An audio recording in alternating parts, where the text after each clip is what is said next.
December 20th, we found out that they made the official roster for the tournament, and I got the email a few days before the media actually released it, and when I found out I was on that final 20-man roster, it was unbelievable. I was super excited, and I was kind of pumped for it. Obviously, only talked to my family members about it, but yeah, I just waited for the media to release it, and then I was able to, thank all my fans and supporters afterwards, via Twitter or Facebook. So it was exciting.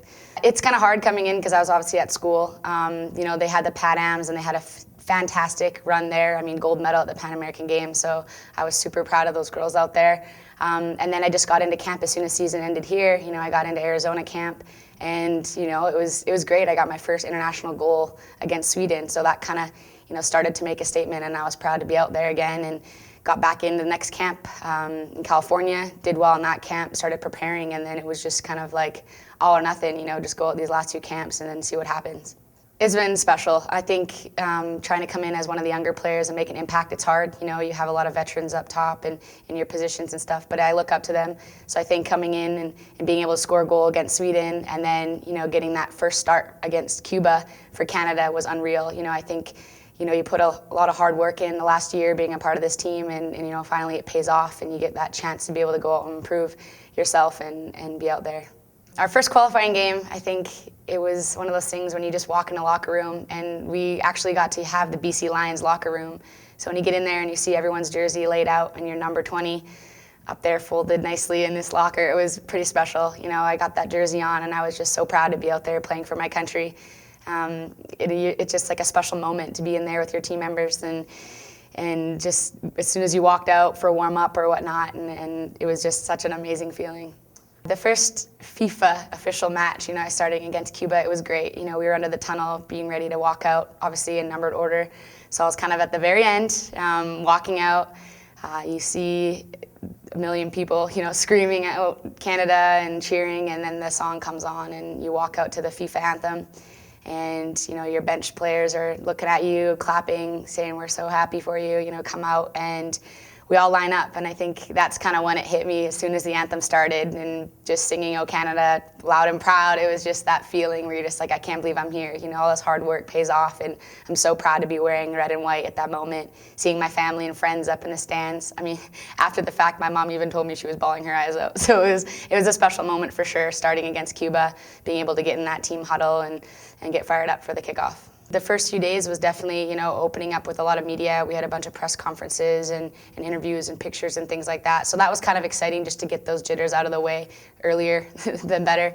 So I think, the first few days was cool. It was kind of that excitement, that kind of, thrill that you're actually there and this is really happening. And then, when it comes down to it, you're here to play. And so the days day in and day out, it was pretty much the same thing. You wake up for breakfast, have team breakfast.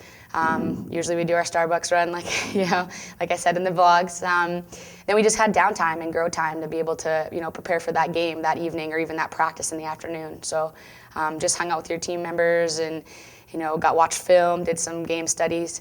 And then lunchtime together, team lunch, and then we got into meetings, and that's when the staff kind of brings everybody together and we start analyzing the opponent or structuring the practices and what we were going to do.